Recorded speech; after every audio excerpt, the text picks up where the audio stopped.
wallahi na kai can bayan na baguda kawai sai na haɗe da mutanen nan. Bayan na haɗe da su sun kora shanu sun tura shanu sun yi gabas. Kawai ma suka gaba da suka bi wannan hanya ta Kalgo babba.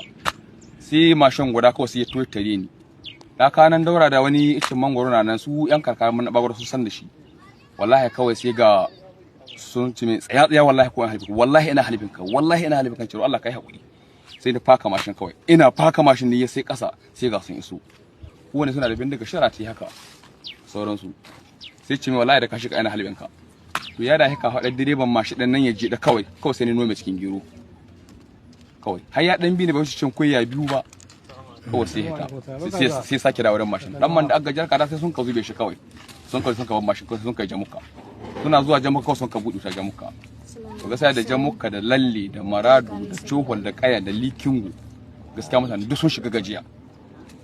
Yanzu Malam Bello kamar jiya sun dan wasu na cewa an kora wasu dabbobi cikin maradun an fita da su ko kana da labarin haka? Gaskiya da maradu da jamuka da kalgo haggo zama abin da ta sama wajen jaja da jaja. Gaskiya duk dajin nan su gandu gaba ɗaya mutane sun kora shanu nan gaba ɗaya. Gaba ɗaya sun kwashe shanu. Ni akwai wanda tabbata mini gaskiya garin su ya tabbata mini wallahi dan mar'i gura ba a bar shi su ba. Kai duk da dakunan su wallahi sun bubbuɗe ya ce min shi duk da tuwahi ne masu kyau wallahi mutane ba su bar su ba. Da kuɗi da naira 10 in sun ganta wallahi sun tere ta. Dan tawo yanzu ka hasarar rayuka fa. To rayuka gaskiya ni dai ga abin da ya jiya ban kan gani ba ko wanda sun ka halaba na baguda nan ga cinya sun kalbe shi wata hita ta koma ga kafa an ce sun kashe wani mutum ne ban sani ba amma shi mutumin Kalgo babbo Kalgon magaji shi sun halbe shi gaskiya ba mu waya bai ba su ba kawo bai ba su ba to gaskiya shi sun kashe shi kuma wani ya ce mana maradun dan Madugu waccan ita ma na son halbe. To wani kira za ka yi ga gwamnati game da wannan abubuwar suke faruwa? Don Allah gwamnati ta sa hikima don Allah ta taimaka mana masu matsuguni don Allah ta kawo mana kariya ta kawo mana dauki don Allah. Don Allah gwamnati ta kawo mana dauki ga wagala lura wallahi muna cikin wani hali yanzu wallahi tsakanin ya gawal ta huwa tambuwal wallahi dan mutum bai kacewa. Raƙumma shanu dabbobi komai na gasu nan yanzu haka an yi ruwa wallahi muna cikin daji wallahi da shanunmu wallahi aka saka muna ruwa to Allah ubangije so to okay ga mu wani karamin yaro kai wani gari kake?